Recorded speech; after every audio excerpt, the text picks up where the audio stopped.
everyone, and welcome to Barefoot Hope Podcast. I'm Debbie Terry, and with me today I have Susan Greenwood. And Susan is going to share with us her story and also a little bit about her testimony. And today I'm looking forward to hearing from it. Hey, how are you? I'm great. How are you? Wonderful. It's good to see you. I'm so tickled you're here today. I want to share with you something that the Lord gave me, Bible verse, and share it with our audience today as well. Usually He gives me a verse before each one, sometimes not, but today I got the blessing of being able to read Job 22:28. And interesting that I went to Job because I thought of you immediately. Don't know everything about you, but just know just a little bit, enough to know that you can relate to the book of Job. So the verse is 22:28. I'm reading from the King James Version. Whatever version you have is fine. And in this verse it says, "Thou shalt also decree a thing, and it shall be established unto thee, and the light shall shine upon thy ways." So with that being read, I'm going to just let you get right into what the Lord's given you. Well, thinking about what the Lord wanted me to say, there's two different stories and they're kind of intertwined together in my life. So I was trying to decide, should I talk about I'm an abuse survivor? I also have a son who is a traumatic brain injury survivor. So during my hard divorce, my son was fighting for his life. And his story is so amazing and can reach out to so many people. So I'll tell a little bit about myself. I got married at 19 and had my first son at the age of 20. I married a pastor. And I don't want to give the impression that all pastors are bad. Right. But some of them are. Yes. And you're bringing light to that Right. as well for those who do live with the ones that's not right. And being married to a pastor for 21 years and all of the abuse that took place during those 21 years, because I was in the ministry, the congregation doesn't want to believe that their pastor is bad. You can't really, even in the community, because the pastor is so active in the community, people don't want to believe that this person is bad. Because a lot of times they put them on a pedestal. They do put them on a pedestal. So, trying to hide all of his double life. Let's say double life. Good word. I kind of had suspicions that he was possibly cheating on me because of the way that his behavior was and the way that he acted. Yes. But then you're like, I'm supposed to trust my husband. He was my pastor. I'm supposed to trust my pastor. Yes. So I just kept thinking I wasn't maybe seeing it clearly. On the other hand, during the abuse, he kept trying to make me believe that I was losing my mind. Mind games all the time. He never wanted to be home. He also drove a semi-truck during the week. And so I was raised the kids by myself mainly, which is probably not a bad thing when you look back on it now. So I want to say to all of you women who are kind, gentle, very loving, have mercy and grace, those aren't weaknesses.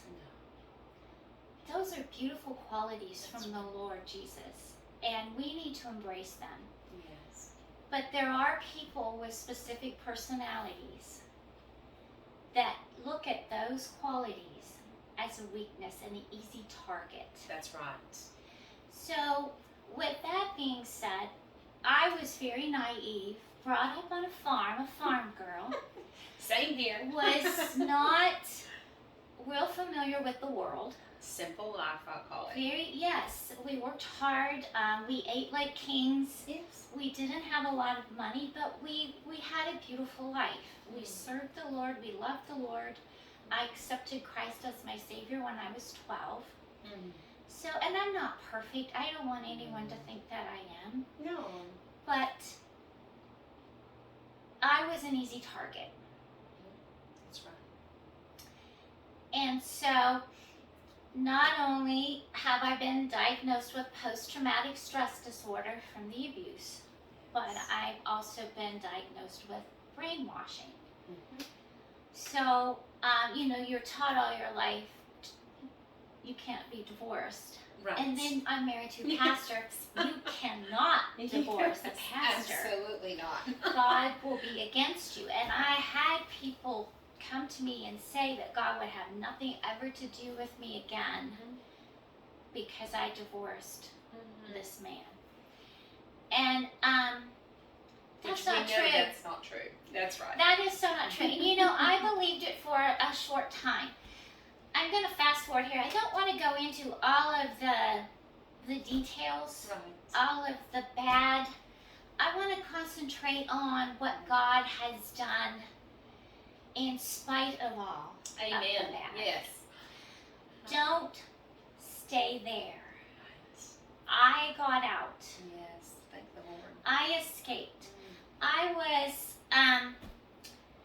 he would buy cars that I couldn't drive. I can't drive a stick, so I was stuck in the house all the time. And I had actually written a little story called My Little Prison. Yes. And very sad after I left and got more on my feet with, being strong again. Yes. I read that story and it was so disturbing that I burned it. Oh, good. Good for you. I burned it. Because you're not It was so depressing. Yes. So, he did things that would keep me at the house while he was living his second life. That I didn't really know the full extent, and probably not even today know the full extent of his second life, that he was living a double life. And so as we were married for 21 years, I've had people come up to me and say, why did you stay so long? That's always a question, isn't it?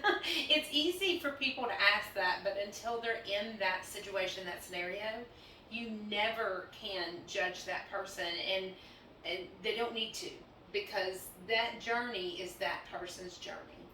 And I heard a preacher was preaching on the radio. I listened to a lot of preaching to help lift me up. Yes. And this preacher was saying that he was using this example of a lion that had been raised from a cub in a cage all of its life. And it became old and had new owners, and they decided that they were going to set him free. So they took him to the jungle, and they opened the cage door, and they walked away, but he wouldn't leave. And this preacher went on to say, that became his safety. Right. That was all he knew. Yes. That was his comfort zone. Yes. It was terrifying to leave that cage and walk out into freedom, into that jungle, because he'd never experienced it. So for 21 years, being stuck in this abusive marriage became my comfort zone and my normal. It was the norm. Yes. And when I finally did leave, I was terrified. I was afraid. People didn't understand. The whole church turned their back on me. Then there's the judgmental. situation where everybody's judging you, like you said, they all turn against you. Yes, And they don't understand because you've hid it behind that closet and that door for so long that nobody saw that side of your life. No, you learn to hide and lie for that person. Oh, yeah. Because you don't want them to see how horrible this person really is. Yes, because you've made them out to be a great person. Yes, we were the quote-unquote perfect married couple. Yes. Because you had painted that picture to people and they didn't know otherwise. That's exactly right. And so, but the more that, the first time that it came out that he had been cheating, and I felt that I needed to forgive him and we needed to work it out. Mm-hmm. We went into counseling. He still kept the church. We did what we could. But I saw him slowly go right back into those same patterns and same habits. He didn't even want to walk down the street by my side. Just flesh. Yes. Nothing to do with me. So, I just thought, he's going to do this again. And I was in a car accident. It was raining. I'd taken my son's girlfriend home, was driving home, and a drunk driver hit me and spun my car around 360 degrees, glass all over me. No one would stop to help. I was screaming. There was people down the way on the porch when that didn't come to help me. Wow. And cars went by. No one stopped. A truckload of teenage boys stopped, got out. One of them got in the car with me, asked me if I was okay. I said I didn't know. Held my hand. Wow. The other one went to the house and asked to call. We didn't have cell phones back then. No cell phone. They called, 911. And that young man stayed with me until the paramedics came. Wow. And unbeknownst to me, a man had saw the accident, followed the person that hit me, got their license plates, came back, wrote it down, gave it to me, said to give it to the police. So just God I'm telling you all of this to show you how even when we feel like we're stuck in this cage, we're afraid to get out, God is still there with you. Yes. And God was right there with me, protecting me, helping me. And yes, there was times when I was so distraught, but it was beautiful how the Lord was looking after me. I get to the hospital, they call my husband, ex-husband, he didn't come. Called him again, he didn't come. Called him again, still didn't show up. And it was like a light bulb went on in my brain. And God said, it's time to get out. Yes. He prepared the way. It's time to leave. And so he didn't love me. That's right. And you can't force anyone to love you. And God loved you. He was sufficient at that time to love you when your husband, your pastor, protector, was supposed to be loving you. Absolutely. And that's so important for people to know that when that person's not there, God's there. God is there. Yes. And God is holding us up and loving us and taking care of us. Fast forward a little bit. I hadn't left yet. I was in the process of, it's hard. Yes. It's scary. Well, especially after your accident. You were more needy than ever probably at that point to have someone there with you to help you. He was angry. He was awful. There was no love, no compassion, no care. I worked, he allowed me to work in the community because it made him look good. Yes. So I was really big in the American Red Cross. I had multiple jobs in the American Red Cross. I loved it. And I was working a blood drive. And a strange woman came up to me. And she said this to me. You think that staying for your children is the right thing to do. But it's not. They still see his abuse, his emotional and verbal abuse to you. They still see it. It's still affecting them. You need to leave. And I started crying and I said, how do you know? And she said, it's all over your face. And she said, that was me several years ago. And it's like I'm looking in a mirror when I look at you. Didn't know her, still don't know her. I don't even know her name. But that's who God sent to and that's allow who God you sent to see. say, yes, I want you to get out. Yes. And I'm giving you these people that you don't even know to give you the courage And the confirmation. and the confirmation to leave. And so, and you know it's God because there was no condemnation. It was a confirmation from Him. So that is so important for those of you who are watching. Condemnation is not from God whatsoever, and you didn't know that. Whether you're in an abuse situation or outside, just living your life, condemnation is not there from God. God does not do that. That's the enemy attacking you. And please recognize that. Whoever's watching that right now, I just felt really led to say that. and no person, this goes with what you said, no person on this earth has the right to condemn That's you right. That's or right. me Absolutely. or Debbie. That's right. No one on this earth has the right to do that. So I want you to know that there's hope. Don't stay as long as I did. We are here Yes. to help you. That's right. And start praying. Ask God. And if you've not been close to God, start speaking to God.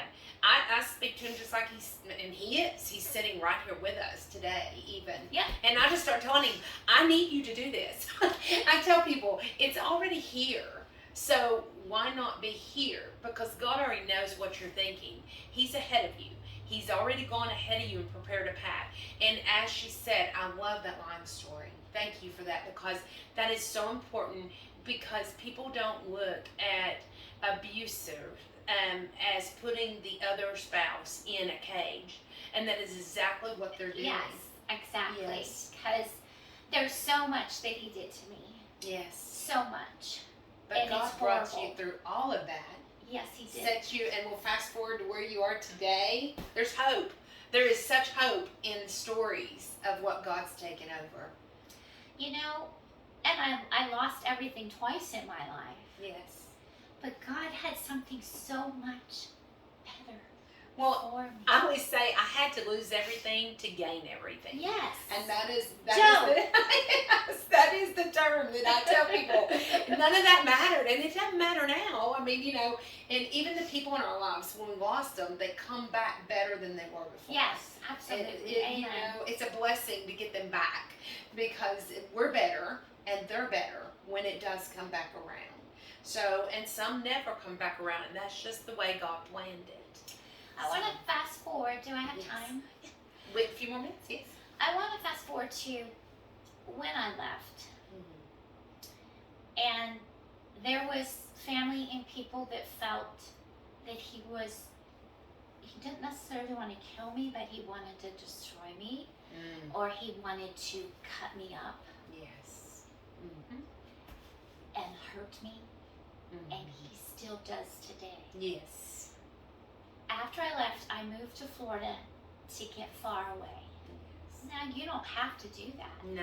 But I want you to know that I went into severe depression because I didn't realize the extent of the emotional and mental abuse that had been placed on me for 20 Yes. years.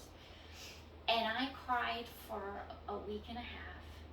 I called my mom and she said, you need help. You need to find a good therapist. Yes. And I did, and there began my new journey. Yes. And in the process of finding a therapist, Dr. James Dobson did a program on yes. pastors' wives and women in the church of the leaders of the church Yes. who were being abused Yes. but couldn't get out because nobody believes them. That's right. And the perfect quote to hide behind being a servant of the Lord, you know? Yes. People don't think about that. No. Several people I've met that's been in that. And you really feel stuck. Yes. And they had a panel of 3 women talking of their lives, and I cried the whole entire time. It was my life. Yes. And so I emailed Dr. James Dobson. They called me that day. Nice. And they're like, we are worried about you. We care about you. We are here for you. And we are going to help you on your road to recovery. And it's going to take baby steps. Yes. That's important to remember. Baby steps. Nobody leaps out of that. No. Nobody. Even with God's help, He wants you to heal as you walk forward. And it's baby steps. It's baby steps. Yes. I couldn't even go near a church. Right. I had almost what they called an anorexic type, where I would get near a church, even driving by a church, and I would almost vomit because can I say that? Yeah. Oh, absolutely. This is Holy Spirit filled, so we don't hold back anything. I couldn't even, because so much bad happened to me was related to the church. Yes, and there's people out there right now that understand that it's not even married to a pastor or servers of the church. Have been hurt. That have been hurt in the church. That's so important. So they would tell me, drive by every day for a week. Just drive by. Don't even look at it, just drive by. Yes. Then the next day, look at it, drive by. For the next week. Then the next week, it was pull into the parking lot. Don't get out. Just pull into the parking lot. Then do that every day for a week. And that was my baby steps. Then get out, but don't just get out. Just get out. Just stand near your car. And this was the process of my healing. Wow. Was extreme baby steps. But what a beautiful journey to forgiveness. Yes. It took me 9 years to forgive him. Yes. And I thought I'd forgiven him, and then something would happen, and then all this hate came back. And you would know. And I'm like, oh my. Yes. And I was laying in bed, listening to a preacher, watching him on TV, and he was talking about forgiveness. And I'll tell this story, and then Yes, I'll tell this story that helped me, that I hope will help you. This was a woman in her 80s, and he had preached a message on forgiveness. And after the service, she went up to him, tears streaming down her face. And she said, you talked about when we don't forgive and allow the Lord to develop that forgiveness in us, that we'll let it go and give it to Jesus, that we can forgive. Yes. You're in a prison. That's right. She said, I was in a prison. And she was late 80s. Wow. When she was 12 years old, and this was years ago, walking home from school with her friend, the police officer said, would you like to see my jail? And they said, yeah, you're supposed to trust a policeman. Just like you're supposed to trust a pastor. Just like you're supposed to trust your spouse. Yes. And he took them in. The other girl didn't want to stay, so she left. And he took her in and raped her in the prison cell. And she said, Pastor, I've been in that prison cell Oh. for all of these years Yes. because I couldn't forgive him. Yeah. And he accepted Christ and died, and he's been dead, but I still had all this hate in my heart. And she said, tonight, after your message, I let it go and gave it to Christ, and I have completely forgiven him. And I've been set free. And what a freedom it is. You know, I'll share very quickly for those who've read my book and not. It was a pastor who preached on forgiveness that gave my unforgiveness chapter, and I'd already forgiven, but there was things deep seated down below. And I love the part that the pastor said, and unforgiveness is like drinking poison and expecting the other person to die. Yes. And the freedom that comes for that, and with anyone in any situation, for the person that gave, and it doesn't matter if the other person forgives you or not. That's right. We'll touch that very quickly. That's another podcast too we've got to do together. but yes, but it doesn't matter. If that person does not give you forgiveness, doesn't speak to you, doesn't want to be in your life, it's you. It's your freedom. It's your freedom to take back from the enemy, because what he's done is he stole your freedom from you.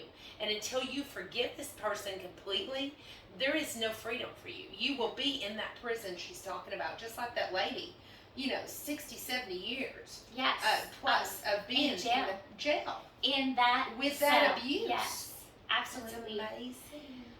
And so after leaving, it's a journey. Yes.